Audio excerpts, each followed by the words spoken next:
The Galactic Union was a place of peace, power, and politics. It stretched across thousands of stars and hundreds of species. In its great marble halls, leaders met to make rules, sign treaties, and solve problems. But one day, a whisper moved through those halls. It started small. A joke, perhaps. A rumor. Humans have only one rule, someone said. Many laughed. One rule. That couldn't be serious. Most species had long books of laws, complicated systems, endless rules. But humans, just one. The rule was simple, just a single sentence. Hurt one of us, and face all of us. At first, the alien leaders thought it was just human drama. Humans were known for their strong emotions, their wild stories, their history of wars. So they ignored it, laughed, mocked. But one empire did not ignore it. The Karn Empire, a proud, brutal race of warriors. They ruled their corner of the galaxy with an iron fist. For years, they had wanted to test the humans, to see if Earth was truly strong or just full of empty threats. So they chose a small target, a weak one, a tiny human colony called HFY, just a farming world on the edge of nowhere. Only 400 settlers. No army, no ships, just families living in peace. The Xarn attacked without warning. They sent 6 warships, bombed the surface, burned homes, captured survivors. Some were taken, others were left to die. And to make it worse, they broadcasted it. The Xarn commander, General Virax, appeared on every galactic channel. He stood above human prisoners, smiling with his sharp teeth. "This is your mighty species," he shouted. "This is what you call unity." The galaxy watched. Some were shocked, others silent, but most were curious. What would the humans do now? Would they cry for help? Would they beg the Union for justice? Would they hide behind peace laws? But humanity said nothing. No speeches, no response, no protest, just silence. Then something strange happened. Kara Ivy stopped responding. No signals, no life signs, no updates, not even a distress call. The Union tried to contact the human government, but Earth gave no answer. Their ambassadors went dark. Their trade ships turned around. It felt like the calm before a storm. Inside the Galactic Union Hall, Ambassador Vesh of the Dreidel species spoke nervously. "Are the humans planning something?" "No," said a Xarn delegate. "They are weak. That was their only colony in our space. They will do nothing." But not everyone believed that. Some leaders began to worry. They remembered Earth's history, how humans fought each other for centuries, how they survived wars, famines, disasters. And most of all, they remembered something strange. No human colony had ever been attacked and left unanswered. Soon, rumors started. A Xarn supply ship went missing. Then a scout team. A small base in Sector 19 was destroyed in the night. No alarms, no signals, just gone. General Virax laughed. "Coincidence," he said. "Random pirates. Nothing more." But deep inside, even he started to feel cold. Then came the message. One Xarn cruiser limped back to home space, its engines barely working. The crew was terrified. Half the ship was missing, sliced clean. The survivors had no idea what attacked them. They said the enemy ship was invisible, or maybe not even there. Only one thing was found on the hull, burned deep into the metal. One word: warning. The Galactic Union held an emergency meeting. Ambassadors from all corners of space gathered in fear. They watched the footage from the cruiser. They heard the panic in the voices of the Xarn crew. And once again, they remembered the rule. Hurt one of us, and face all of us. Was this it? Was this the fury of humanity? Back on Earth, the humans still said nothing. But in the dark, in the silence of space, something was moving. Human fleets, special forces, ships built for war, not for show. Ships that had never been used before. A storm was coming. And the galaxy had just felt the first drop. The galaxy was changing, quietly, slowly, but surely. After the attack on Kara IV, things started to feel strange. At first, it was just small things. A missing scout ship here. A supply transport lost there. The Xarn Empire didn't think much of it. They believed it was space pirates, or maybe even accidents. But it wasn't. Something was hunting them. General Virax stood in his war room, staring at a large holographic map. Red dots showed all the Xarn ships that had gone missing in the past 6 days. There were now 12. 12 ships do not just vanish, shouted his top commander. Virax growled. Then find out what's doing it. But even the best Xarn trackers found nothing. No energy trails. No damage reports. Not a single distress signal. Just emptiness. The only clue was the word found on the last ship. Warning. The Galactic Union watched quietly. Some species hoped humans would stay calm. Others were afraid that they wouldn't. And a few hoped to never meet them at all. The Union's top advisor, Elder Thomek, spoke at the secret council meeting. The humans have gone silent, he said. That is the real danger. Many agreed. Because when humans were loud, they were emotional. But when they were silent, they were planning. Back on Earth, not a single news report mentioned Kara IV. There were no public speeches, no sad songs, no fire in the streets. Just one quiet order was passed around the Human Defense Network. Code 1 rule. That was all. Hidden human warships began to move from deep space bases, ships that had never been seen by any alien eyes. These were not large battleships that shouted their power. No. These were stealth ships, invisible to sensors, fast as light, quiet as death. They didn't use explosions. They used fear. The first major strike came on the 10th day. The Tarn military base on Zokar 9 was the heart of their Western Command. It had over 6,000 soldiers and 5 defense towers. It was a fortress in space, and in less than 12 minutes, it was gone.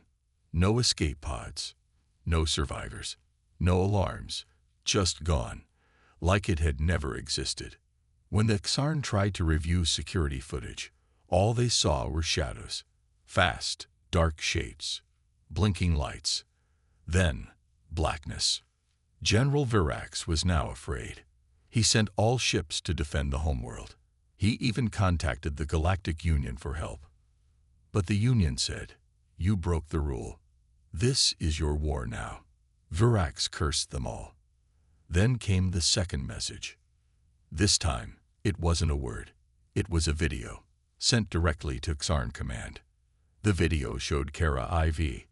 Peaceful. Beautiful. Children playing. Families working in the fields. Then it showed the Xarn ships arriving. The attack. The fire. The screams. And at the end of the video, a human voice spoke. "We asked for peace. You answered with blood. Now, we answer." The video ended with the human emblem. A silver Earth surrounded by stars. That message was sent to every major empire in the galaxy, every ruler, every general, every citizen. And the message was clear. Humanity was not asking for help. They were not begging for justice. They were bringing their own. Now, no one was laughing. In the next 3 days, 7 more Xarn colonies were destroyed. Not attacked, not damaged, destroyed. Ships were ripped in half. Bases turned to dust. Commanders vanished mid-speech. One Xarn soldier managed to send a final voice log before his ship was hit. "They're not coming at us. They're already inside. I can hear them in the walls. I can hear them breathing. There's no light. They see in the dark. They." Transmission lost. Back in the Union. Fear was rising. "What do the humans want?" one ambassador asked. "Do they want land, revenge, peace?" But no one knew. Because the humans still had not spoken again. They didn't want talks. They didn't want trade. They wanted something far simpler. They wanted the galaxy to remember the rule. Hurt one of us, and face all of us. And for the first time in 1,000 years, the stars felt cold. Because something worse than war was coming. Human fury, and it was just getting started. The Xarn Empire was shaking. A week ago, they were strong, proud, and feared. Now, they were hunted. Their warships were being destroyed. Their colonies wiped out. Their people terrified. And no one saw the enemy coming. The humans hadn't sent a fleet, at least not one that Xarn could see. No heavy ships, no giant armies, just silence and death. They called it the Ghost Fleet. Invisible ships, silent engines, attacks that came without warning and left nothing behind, not even debris. Every Xarn admiral was on edge. Some refused to leave their homeworld. Others begged for reinforcements, but nothing helped. No matter how many ships they sent, they vanished. One Xarn captain, Commander Euros, tried something different. He loaded a ship with sensor drones and fake cargo. Then he left it floating in space. Bait. His plan was simple. If the humans attacked, the drones would record everything. For 3 days, nothing happened. Then, in the dead of space, something moved. Euros held his breath.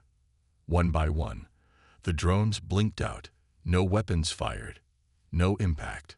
Just gone. Then the lights inside the Xarn ship began to flicker. Euros grabbed the control panel. Shields up. Fire at will. But there was nothing to fire at. A cold voice came from the speakers, a human voice. You hunted our farmers. Now we hunt your warriors. The ship exploded 5 seconds later. The footage was recovered by nearby patrols, but there was no clear image of the attackers. Just that voice. Calm. Cold. Certain. The Galactic Union was now in chaos. Emergency meetings were held every day. Union ships patrolled borders, terrified that humanity might strike them next. But they didn't. The humans had one target, the Xarn. Ambassador Lurak of the Union's Peace Council spoke to Earth's representative. Please, he said, end this. The Xarn have suffered enough. But Earth's ambassador, a woman named Helen Ward, gave no answer. She stood, looked him in the eye, and simply said, you should have stopped them. Then she left. Meanwhile, in a hidden command base near Jupiter, Admiral Cross of Earth's Special Fleet watched a holomap. Dozens of red Xarn markers blinked. Each one was a target. He turned to his officers. Next phase begins now. One officer asked, Sir, when do we stop? Admiral Cross stared at the screen. When they understand, he said, when every star knows the price of hurting us. The Ghost Fleet moved again. On the planet Torvex 3, a major Xarn mining world, alarms suddenly failed. Shields dropped. Then came the sound, not weapons, but loud human music, playing through every speaker. You thought we were weak. You thought wrong. Panic spread. Then came the strike. Precision lasers cut the mines in half. Machines shut down. Storage units exploded, all without a single human stepping on the ground. It wasn't a war. It was a message. The Xarn Grand Council met in fear. General Virax sat with them now, scared and quiet. His eyes were no longer proud. They were hollow. They're not fighting us, he said. They're erasing us. An old Xarn advisor, one who had studied human history, stood and whispered, we should have listened. The rule was never a threat. It was a promise. Still, some Xarn leaders refused to give in. They called for one last stand. Fight with honor, they shouted. But there was no battlefield. No enemy to see. Just shadow after shadow. And silence. Then came the final warning. Every Xarn capital ship received the same message. It wasn't long. Just 6 words, carved into their screens by human code. One rule: you broke it. Across the empire, panic turned to terror. Entire colonies fled. Soldiers deserted. Some Xarn even tried to surrender, but there was no one to surrender to. Because the humans still hadn't sent diplomats. No one came to talk. No peace treaty. No demands. Only the ghost fleet. The galaxy finally began to understand. Humanity wasn't trying to conquer. They weren't fighting for resources or land. They were teaching a lesson. Hurt one of us, and face all of us. It was not a law. It was a warning to the stars. And that Xarn had been the first to forget it. Now, they were paying the price. That Xarn Empire was falling. Not slowly, not piece by piece. It was collapsing like a dying star. Fast, violent, and unstoppable. Cities that had stood for thousands of years were now just smoke and dust. Military stations once full of pride were silent ruins. Soldiers who once marched in rows now ran and hid like frightened animals. The humans never declared war. But war had come anyway. And now, it was ending. In the Deep Space Command Center on Xarn Prime, Emperor Zorvak stood in disbelief. He watched the live feed from his outer colonies, planet after planet. Gone. No warning. No escape. His advisors begged him to flee. We must leave. We must go into hiding. Zorvak's claws clenched around the edge of the command table. We are the Xarn. We do not run. But in his heart, he was afraid. Because no one had ever done this to them before. And worst of all, the humans still hadn't spoken again. Not a single broadcast. Not a single demand. Only destruction. The Ghost Fleet was now a name feared across the stars. It didn't come with flashing lights or giant battles. It came like death in the dark. Stealth ships, silent strikes, total ruin. The Galactic Union finally realized the truth. This wasn't just about Kara IV. This was about the rule. Hurt one of us, and face all of us. The humans meant every word. Now, even species that hated humans began to fear them more than they feared the Xarn. Ambassadors held emergency meetings. Some begged Earth for peace. Some simply stayed silent, hoping they wouldn't be next. But Earth didn't respond. The human fleet wasn't attacking anyone else. Just the Xarn. And they were nearly finished. On one ruined Xarn world, a Union reporter managed to land after the Ghost Fleet had moved on. What they found shocked the galaxy. No civilians harmed. No children targeted. Only soldiers, warships, and leaders destroyed. It was not revenge. It was punishment. One Xarn officer, found barely alive, spoke only one sentence before dying. They saw everything. He meant Kara IV. The humans had let the galaxy watch. And now, the galaxy was watching again, watching a once mighty empire burn. On Earth, in a secret war room deep underground, Admiral Cross gave one final order. All primary Xarn targets neutralized, his officer reported. Final strike ready. Cross paused. Send it. The last command ship of the Xarn Empire, the Obsidian Crown, was located near a black star, hidden for safety. It didn't help. At exactly 300 hours, every system on the Obsidian Crown shut down. Shields dropped. Engines died. Lights flickered. And then came the silence. The crew looked around in fear. No alarms, no sensors, just darkness. Then a whisper on the speaker, a human voice. You broke the rule. Now you learn why it was made. Then the ship vanished. Not exploded, not hit by missiles. Just vanished. Later, the Galactic Union received a final message from Earth. Just text. No sound. No video. It said, "The rule remains. We return to silence. Let this be the last time it must be remembered with fire." And that was it. The Ghost Fleet disappeared. The attacks stopped. and the galaxy was left in stunned silence. The Tarn Empire, once one of the strongest in the galaxy, was gone. Its name now lived only in ashes and fear. No court case, no long speeches, just justice, human justice. Now, every race remembered the rule. They printed it in their books, taught it in their schools, wrote it on their walls. Hurt one of us, and face all of us. The humans never asked to leave the galaxy. But now, everyone listened when they spoke, because no one wanted to know what came after the silence. And somewhere, deep in space, the ghost fleet waited, watching, listening, silent, until the rule was broken again. The galaxy was still in shock. The fall of the Tarn Empire had left everyone with one question. Why did the humans do this? The Tarn had broken the rule. But why was the punishment so final? The humans had sent no ambassadors. They had sent no peace talks.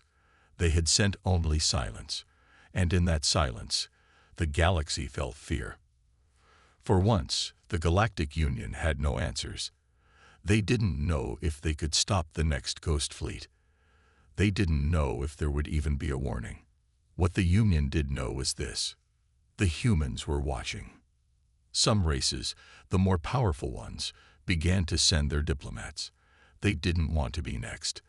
They wanted to understand what the humans were doing. Why? But Earth said nothing. In the next few weeks, a meeting was called, a council of every major species in the galaxy. It wasn't just about politics anymore. It was about survival. And no one could ignore what had happened to the Xarn. Ambassador Luruk, still shaken from Earth's silent judgment, stood before the council. "Why are we still here?" he asked. "Why have the humans not spoken? Why have they not taken control of our galaxy?" He looked around the room. "It's because they don't want control. They don't care about ruling us. They care about the rule." The room fell silent. Luruk's voice grew louder. "They care about justice. They care about honor. And we are all lucky they didn't come for all of us." The other ambassadors began to murmur. A few, still too proud, said nothing. They refused to believe that the humans were more powerful than them. But deep down, they all knew the truth. And just when they thought things might calm down, the ghost ships came again. This time, they didn't destroy anything. They just appeared. In the skies of Astronine, a peaceful world in the Union, the first of the ghost fleet appeared. But instead of destruction, the humans did something different. They parked their ships above the planet, silent, watching. The Union's military commander sent an urgent message to Earth. "Why are you here? What do you want now?" The answer came in seconds. One simple word: nothing. Then the human ships turned and left. The galaxy was left to wonder again. What did this mean? Why didn't they strike? Why didn't they destroy Astronine too? The answer came, not in a message, but in a quiet action. Days later, the planet's leaders received a video. It was a message from Earth, sent with no warning. It showed an old Xarn warship, a damaged ship from the battles that had taken place so many weeks ago. The humans had captured it. On the screen, a human voice spoke. "Let this be a lesson," the voice said. "We did not destroy your people because we wanted to. We did not strike your worlds because we enjoyed it. We did it because you broke the rule. And when you break the rule, there is a price." Then, the ship was shown, taken apart piece by piece. Human engineers were working on it, not as a prize, not as a trophy, but as a reminder. They weren't doing this for revenge. They were doing it to repair. "We fix what was broken," the voice continued, "not because we need to, but because we want to. Because we believe in justice, and every broken piece will be put back in place for those who will remember the rule." The video ended. No threats, no commands, just truth. The galaxy saw it clearly now. The humans weren't out to rule. They weren't out for power. They were out for something simpler: balance. They wanted justice. They wanted the galaxy to remember that if the rule was broken again, there would be consequences.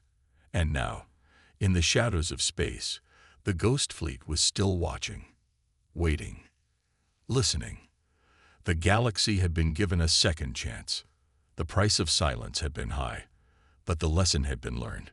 And the stars, they felt quieter now, more careful, because deep in the heart of every alien race, one truth remained: no one wanted to break the rule again. Years passed. The war with the Karn Empire became history, but its shadow never left the galaxy. Statues of fallen Karn generals were torn down. Monuments were built instead, for the people of Kara IV, for the innocent settlers who started it all. And for the rule.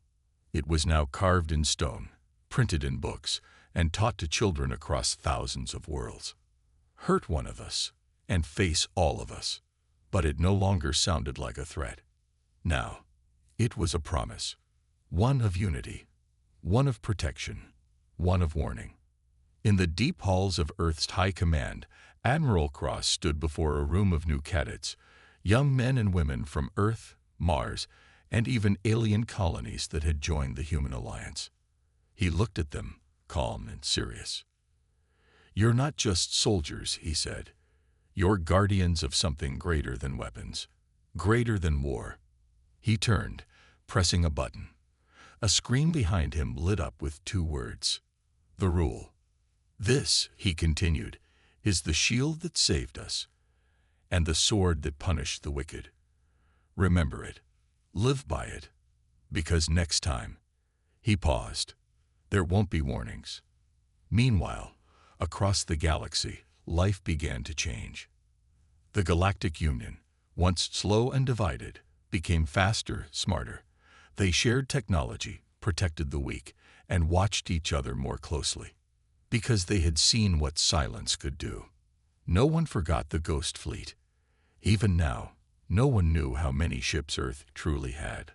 Some said hundreds. Others said thousands, hiding in deep space, ready to move if the rule was broken again. And then, something new happened. A distress signal. From a small, unknown planet in the far edge of the galaxy. The locals were a peaceful insectoid race, just learning to travel space. Pirates had taken their city. Their leaders begged the Union for help. The Union hesitated.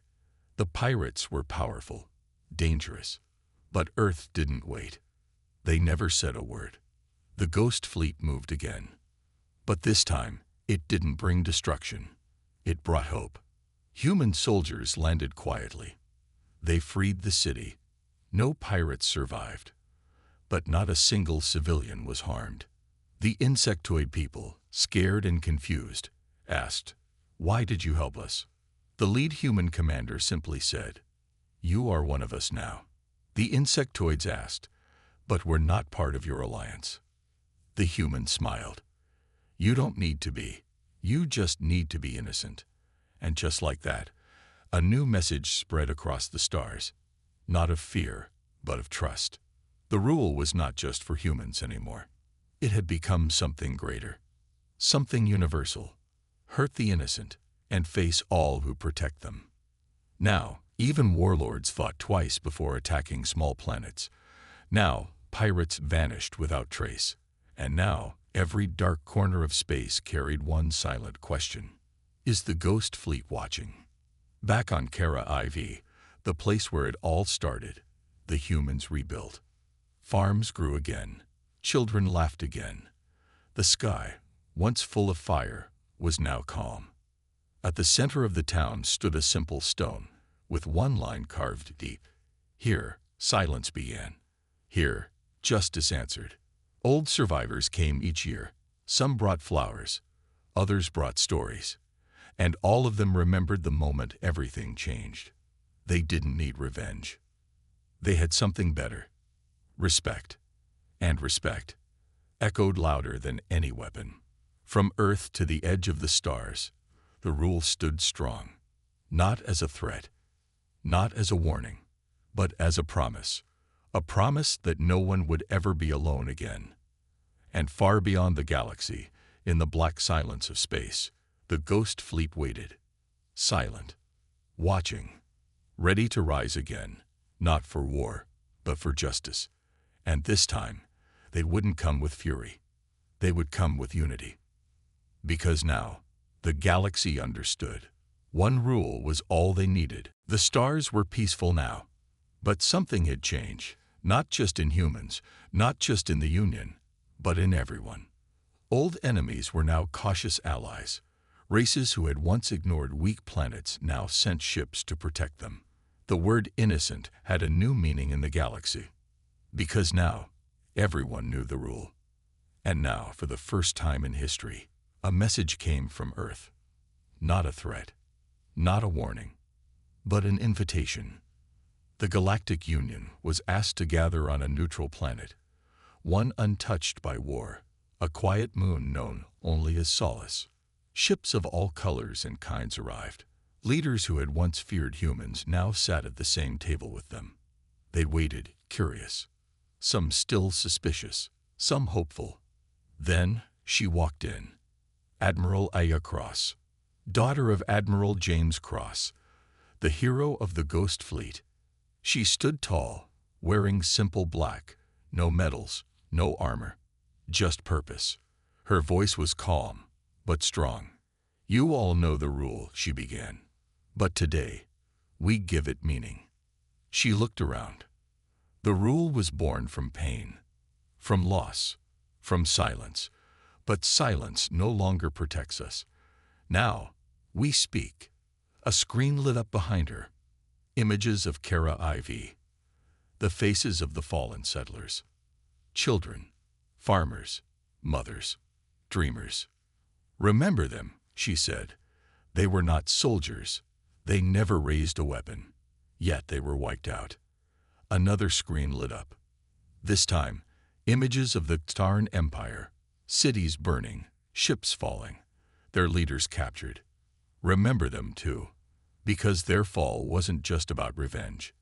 It was about balance. Silence filled the room. Then she said the words that would echo through history. "The rule was never about humans. It's about all of us. All who live, all who try, all who deserve peace."